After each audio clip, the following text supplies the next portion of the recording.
Bismillahirrahmanirrahim. Assalamualaikum warahmatullahi wabarakatuh. Waalaikumsalam. Sahabat Halim, bertemu lagi di program rutin kita, obrolan seputar Islam yang ringan dan penuh faidah, di mana lagi kalau bukan di Diari Halim. Masih bersama Ustadz kita, guru kita, Ustadz Imam Syuhada Al-Iskandar bin Madi, hafizahullah ta'ala. Ahlan wa sahlan, marhaba. Baik, Alhamdulillah, sehat, damang, alhamdulillah. Okay.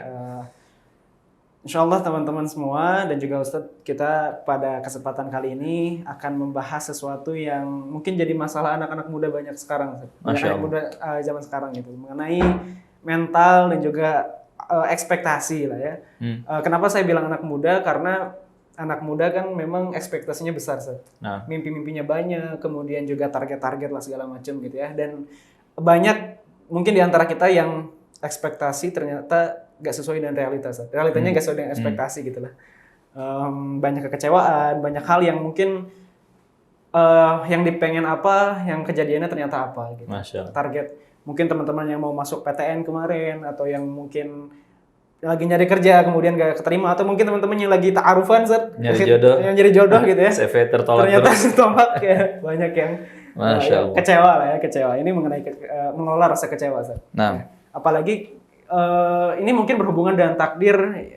Takdir dan menariknya takdir ini kan memang termasuk rukun iman, iman kepada takdir. Dan ada sebuah istilah, kalau kita sering dengar barangkali gitu, sering dengar usaha itu tidak mengkhianati hasil. Tapi pada kenyataannya kalau misal kita usaha, banyak mungkin ya usaha nih segala macam, usaha ini itu ngelakuin ini itu, tapi ternyata pada akhirnya nggak sesuai dengan apa yang diinginkan, sampai akhirnya kecewa, betul-betul kecewa, hancur gitu ya, hancur. Nah, ini bagaimana sebenarnya seorang muslim itu harus memahami takdir ya, dan hal-hal yang seperti tadi. Barakallahu fikum. Nah, alhamdulillah wassalatu wassalamu ala Rasulillah wa ba'd. Teman-teman Halim Quran dimanapun berada, barakallahu fikum. Semoga selalu dalam keadaan sehat ya, dan diberkahi oleh Allah Azza wa Jalla. Allahumma amin. Menarik tentang masalah takdir ya. Apalagi bicara targetan tak sesuai dengan ekspektasi. Masya Allah. Realitanya nggak sesuai ekspektasi. Yeah.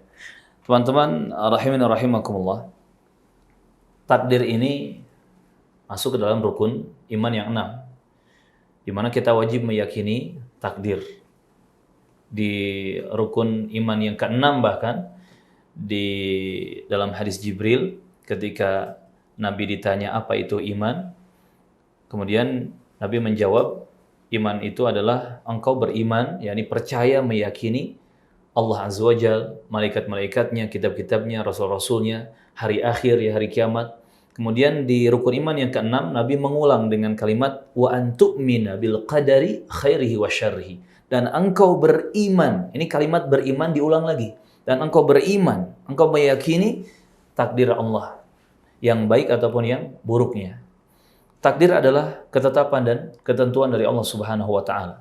Bahkan takdir untuk kita semua, untuk makhluk-makhluk Allah di kehidupan alam dunia ini, itu sudah Allah tetapkan 50.000 tahun sebelum diciptakannya langit dan bumi. Artinya takdir kita semua ini sudah ditetapkan, sudah ada. Bahkan rufi'at al-aqlam, pena-pena pencatat takdir sudah diangkat, wajaffatis suhuf, dan lembaran-lembaran catatan takdir sudah kering semua. Takdir sudah ditetapkan. Dan ini harus kita imani, harus kita yakini. Di mana kita meyakini bahwa segala sesuatu tidaklah terjadi kecuali dengan masyiah, dengan kehendak Allah Subhanahu wa Ta'ala. Maka di sini, kalau kita betul-betul mengimani takdir dengan keimanan yang benar, kita akan merasakan buah manisnya. Di antaranya apa? Di antaranya adalah kita yakin bahwa segala sesuatu terjadi adalah dengan kehendak Allah. Sehingga kita akan betul-betul tawakal dan bergantung diri kepada Allah Subhanahu wa Ta'ala. Kemudian juga di antara buah manisnya adalah kalau kita beriman kepada takdir dengan benar, kita akan memiliki rasa ridho, lapang dada, dan nerimo, kata orang Jawa Tengah ya. Kita akan legowo gitu, bisa menerima apa yang ada di kehidupan kita. kita akan betul-betul menerimanya apa adanya. Maka di sini ketika terjadi sesuatu yang tidak sesuai dengan harapan kita, ucapkan qadarullah wa ma syaa fa'al. Qadarullah wa ma syaa fa'al. Semua terjadi karena takdir Allah dan terjadi karena kehendak Allah Subhanahu wa taala. Jangan sampai mengucapkan lau, kata Rasulullah, jangan sampai kita mengucapkan seandainya. Kenapa? Karena ucapan seandainya itu hanya akan membuka pintu-pintu dan amalan-amalan setan. Kita akan bahaya, nanti akan celaka dan binasa, na'udzubillah, seperti itu. Maka imani takdir dengan benar bahwa semua terjadi adalah dengan kehendak Allah Azza wa Jalla, dan yakini, kita harus husnudzan, berprasangka baik bahwa semua yang Allah takdirkan kepada kita itulah yang terbaik untuk kita. Karena kan manusia ini akalnya terbatas, ya. Kemampuan kita juga terbatas. Dalam Al-Qur'an dijelaskan, terkadang manusia itu melihat sesuatu itu baik, tetapi di sisi Allah ternyata buruk. Atau sebaliknya, manusia menganggap sesuatu itu buruk, ternyata di sisi Allah itu baik baginya. Maka di sini kita kembalikan kepada Allah. Apa yang Allah takdirkan untuk kita, itulah yang terbaik untuk kita. Dan kita tidak perlu kecewa. Kenapa? Karena semua sudah ada diatur oleh Allah Azza wa Jalla, ya, jatah-jatah kita. Bahkan rezeki misalkan, masalah rezeki. Kata Rasulullah, satu jiwa itu tidak akan meninggal dunia jika jatah rezekinya belum habis. Kalau dia masih hidup, artinya Allah masih menjamin jatah rezekinya. Dan tadi ada ucapan, apa katanya? Usaha tidak mengkhianati hasil. Ini sedikit harus diluruskan. Sebetulnya yang tidak mengkhianati hasil itu bukan usaha, tetapi takwa. Karena kalau kita lihat di surah At-Talaq, Allah berfirman, "Wa may yattaqillah yaj'al lahu makhraja." Siapa yang bertakwa kepada Allah, Allah berikan solusi untuknya, jalan keluar untuknya. Jadi tidak hanya usaha. Memang usaha kita lakukan, ikhtiar ya, kita lakukan, tetapi takwanya juga disempurnakan. Di mana kita harus betul-betul ikut aturan agama Allah Subhanahu wa taala. Yang pasti tak perlu kita kecewa dengan apa yang luput dari kita, karena yang terbaik adalah dari Allah, bukan dari keinginan kita. Barakallahu fikum. Yang terbaik dari Allah, sahabat sekalian. Tapi Ustaz, masih mengenai yang tadi, ternyata bukan usaha yang mengkhianati hasil, tapi takwa, Ustaz, ya. Takwa tidak akan mengkhianati hasil. Namun berarti Ustaz, sejauh mana Ustaz sebetulnya ikhtiar itu mempengaruhi, Ustaz? Maksudnya apakah memang karena ada sebagian kelompok Ustaz yang mungkin pandangan mengenai takdir, Ustaz, ya. Ada yang mengalir aja hidup itu kan gitu. Karena semuanya udah ditakdirin, atau mungkin ya buat apa berusaha gitu kalau misalnya sudah ditakdirin. Jadi sebetulnya usaha ini pengaruhnya seperti apa sebetulnya? Barakallahu fikum. Nah, sebelum ke arah sana kita harus luruskan konsep keimanan terhadap takdir. Takdir itu kita yakin semua terjadi dengan kehendak dan izin Allah Subhanahu wa taala. Masyaallahu kana wa ma lam yasha lam yakun. Setiap yang Allah kehendaki pasti terjadi, dan yang tidak Allah kehendaki tidak mungkin terjadi.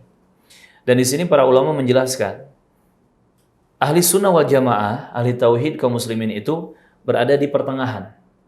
Tidak timpang kanan, tidak timpang kiri. Tidak seperti Qadariyah, tidak seperti Jabariyah. Jabariyah ini adalah orang-orang yang hidupnya ya tadi, ngalir sajalah. Saya hidup ya karena takdir gitu, terpaksa gitu. Sampai ketika ada pencuri yang ditangkap oleh Umar, dia beralasan dengan takdir. Saya mencuri ya karena sudah takdir saya. Tetapi Umar bin Khattab tidak kalah cerdas. Kata Umar bin Khattab, saya pun akan menghukum Anda karena takdir. Takdir. Nah, tidak seperti itu. Tidak boleh kita menyerahkan semuanya kepada takdir saja. Atau seperti Qadariyah, ini juga salah. Qadariyah itu adalah orang-orang yang mengingkari takdir. Mereka betul-betul mengingkari takdir, nggak percaya takdir. Sehingga mereka ini seperti orang-orang ateis, orang-orang kafir, meyakini bahwa apa yang kita dapatkan di dunia ini itu hasil kerja keras kita. 100% hasil kerja keras kita. Sedangkan Muslim, Ahlus Sunnah wal Jamaah meyakini pertengahan. Kita meyakini semua tidak lepas dari kehendak Allah Azza wa Jalla, tidak lepas dari ketentuan Allah Azza wa Jalla. Namun maha adilnya Allah memberikan pilihan kepada kita hamba-hambanya. Karena Allah tidak mendolimi siapapun. Contoh simpelnya begini, Kang Riki. Ketika kita misalkan mau pulang kantor nih, jam 5 sore. Kondisinya di luar hujan. Ada pilihan. Apakah kita mau langsung pulang, tetapi nanti resikonya ya kehujanan, ya masuk angin, ya sakit, ya besok mungkin cuti ya karena ke rumah sakit. Atau kita menunggu di kantor sabar sampai hujan reda. Karena kebetulan pakai motor nggak bawa jas hujan misalkan. Ada dua pilihan. Ya, ada dua pilihan. Yang kalau kita ambil salah satunya, maka ke depannya masing-masing sudah ada takdirnya. Ini bisa difahami nggak? Yes. Jadi setiap yang Allah berikan kepada kita dalam takdir itu ada dua pilihan. Kita ambil yang kanan atau yang kiri, kita ambil yang hitam atau yang putih, kita ambil yang manapun. Ketika kita memilih, ingat yang memilih adalah kita sebagai hamba Allah. Ketika kita memilih salah satu pilihan itu, maka kesananya, ke depannya ada takdir Allah yang sudah disiapkan. Misalkan tadi Kang Riki mengambil pilihan, adalah nunggu saja sampai hujan reda misalkan. Berarti kan ya pulang ke rumahnya jadi telat, tetapi sehat, ya terjaga. Tapi kalau maksain pulang hujan-hujanan, ya kesananya bakal sakit, ya besok nggak kerja dan seterusnya. Jadi Allah tidak mendolimi hamba-hambanya. Walaupun semua takdir itu ditetapkan oleh Allah, terjadi atas kehendak Allah, Allah pun memberikan pilihan kepada kita. Barakallahu fikum. Berarti sebetulnya yang terpenting buat kita sebenarnya bagaimana kita proses gitu ya. Berarti bagaimana prosesnya kita ambil istilahnya antum di situ kalau misalnya ambil pilihan itu ikhtiar antum itu sebenarnya Allah udah kasih pahalanya di situ sebetulnya. Mengambil pilihan yaitu masuk dalam bab ikhtiar, usaha. Ya. Betul. Urusan nanti kalau hasilnya bagaimana itu Allah yang kasih gitu. Betul. Allah yang kasih. Dan di sini kalau kita bicara masalah takwa, ya tidak bisa lepas juga dari tawakal. Bicara masalah takdir, tidak bisa lepas juga dari masalah tawakal. Apa itu tawakal? Kata para ulama, tafwidul amri ilallah ba'da badlis sabab. Kita menyerahkan urusan kepada Allah sambil kita melakukan sebab yang real. Ya contoh misalkan tadi ada teman-teman yang nyari jodoh gitu. Ya dia sambil berdoa kepada Allah, menyerahkan urusan kepada Allah, ya Allah berikan untuk saya jodoh terbaik, sambil dia melakukan usaha. Mungkin dia ya bertanya kepada orang-orang soleh ya, kemudian juga mempersiapkan CV ta'aruf dan seterusnya. Ini tawakal yang sebenarnya. Kalau ibaratnya kita parkirin motor dan mobil di parkiran, yang namanya tawakal itu kita kunci dulu tuh mobilnya. Kita kunci dulu tuh leher motornya. Kemudian setelah kita tinggalkan, kita titipkan kepada Allah. Ya Allah, tolong jaga kendaraan saya. Beri keamanan untuk saya dan kendaraan saya. Itu tawakal. Barakallahu fiikum. Berarti tawakal itu ternyata memang sudah sejak awal Ustaz ya? Sejak awal. Bukan setelah kita ikhtiar, nunggu hasil tawakal gitu. Bukan, justru harusnya doa dulu, minta dulu sama Allah, baru disempurnakan dengan ikhtiar dan usaha. Barakallahu fiikum. Insyaallah ya. Kayak sahabat menarik ya. Ini mengenai tawakal ternyata memang di awal gitu. Jadi doa, ikhtiar gitu ya, doa lagi gitu ya. Itu sebetulnya konsepnya seperti itu. Nah, masih mengenai rasa kecewa tadi, Ustaz. Yeah. Berarti ini mungkin tipsnya, Ustaz. Kalau misalnya kita memang ternyata apa yang kita inginkan kemudian tidak terjadi atau apa yang kita harapkan tidak kita dapatkan gitu, target segala macam. Rasa kecewa mungkin manusiawi, Ustaz. Yeah. Tapi tinggal sikapnya mungkin berbeda. Orang-orang ketika menghadapi kekecewaan, menghadapi sesuatu yang nggak sesuai dengan keinginan, ini seorang muslim seharusnya seperti apa, Ustaz? Mengelola rasa kecewanya harusnya seperti apa? Masya Allah, barakallahu fiikum. Kecewa itu manusiawi ya, tetapi jangan berlarut-larut. Ya barakallahu fiikum. Pertama, agar kita tidak kecewa berlarut-larut adalah tadi, selalu husnudzan kepada Allah Azza wa Jalla. Berprasangka baik, positive thinking. Ya, harus terus kita husnudzan kepada Allah. Karena dengan husnudzan ini kita yakin yang Allah takdirkan untuk kita, yang Allah berikan kepada kita, yang Allah titipkan kepada kita, itu yang terbaik untuk kita. The best for us, kan gitu. Yang terbaik untuk kita adalah yang Allah berikan kepada kita. Ini pertama, jaga husnudzan. Makanya para ulama mengatakan seorang muslim atau muslimah haram bersuudzon, haram berburuk sangka kepada Allah. Karena wajibnya adalah husnudzon, selalu berbaik sangka. Yang kedua, coba sering-sering melihat ke bawah. Nabi pernah mengatakan dalam hadis yang sahih sallallahu alaihi wasallam, "Unduru ila man huwa asfala minkum wala tanduru ila man huwa fawqakum. Seringlah melihat kepada orang yang ada di bawah kalian. Jangan melihat kepada orang yang ada di atas kalian. Fahuwa ajdaru alla tazdaru ni'matallahi 'alaikum. Karena sikap seperti itu akan membantu kalian untuk tidak meremehkan nikmat Allah atas kalian. Terkadang ya, kita ini semakin kecewa karena melihat di sekitar kita yang di atas kita. Saya nggak jadi nikah, si fulan kok nikahnya cepet kan gitu. Sudah nikahnya cepet, dia dapat akhwat yang 4 sehat 5 sempurna. Waduh. Ya. 4 sehat 5 sempurna ya, tahu ya. Jadi cantiknya ada, hartanya ada, nasabnya darah biru, ya agamanya juga bagus. Nah, ini kan 4 sehat 5 sempurna. Idaman ya. Iya, Masya Allah, itu idaman sekali. Tapi dia itu tadi melihatnya ke atas gitu. Ada mungkin yang qadarullah nggak dapat kerja juga. Lihat ke atas ke teman-teman yang kerjanya sudah enak ya segala macam. Tetapi dia lupa untuk melihat ke bawah. Padahal di dunia sana yang luas ini banyak orang-orang yang lebih menderita daripada dia, yang lebih susah daripada dia. Makanya kata para ulama, konsep bahagia salah satunya adalah kita sering melihat ke bawah. Kalau kita sakit misalkan, sakit apa? Sakit demam. Lihat orang yang sakitnya lebih parah. Kakinya diamputasi, jantungnya harus dikasih ring, dioperasi. Sehingga kita akan tetap mengucapkan alhamdulillah ala kulli hal. Masih segala puji bagi Allah apapun keadaannya. Ini mungkin langkah yang kedua. Sering-sering melihat ke bawah, jangan ke atas dalam urusan dunia. Agar kita tidak berlarut-larut dalam kekecewaan. Kemudian yang ketiga, ternyata kita bisa menguatkan mental kita, menyehatkan mental kita dengan mengamalkan petunjuk-petunjuk Islam, petunjuk-petunjuk Allah dan Rasulnya Sallallahu Alaihi Wasallam. Dan Islam ini tidak membuat susah pemeluknya, di mana ketika kita akan beramal soleh, kita tidak harus diajak untuk bersusah payah mencari tahu dulu kebenarannya seperti apa, atau terbukti atau tidak gitu ya, harus masuk lab dulu atau sebagai macam lainnya. Tidak perlu. Kita cukup sami'na wa ata'na. Kata Allah begini, kata Rasulnya begitu, kita sami'na wa ata'na, mendengar dan taat. Salah satu contoh, kita angkat sebuah adab sesama muslim. Kata Rasulullah, ada hak sesama muslim, diantaranya 6 perkara. Ketika itu Nabi menyebutkan, wa idza marida fa'udhu. Kalau saudaramu sakit, maka jenguklah dia. Ini sudah berabad-abad yang lalu Nabi mengajarkan kita, orang muslim menjenguk saudaranya yang sakit. Beberapa tahun yang lalu, baru muncul hasil penelitian di orang Eropa, bahwa untuk sehat mental, untuk kuat mental, itu bisa dengan cara menjenguk orang sakit atau melihat orang-orang yang sakit di rumah sakit.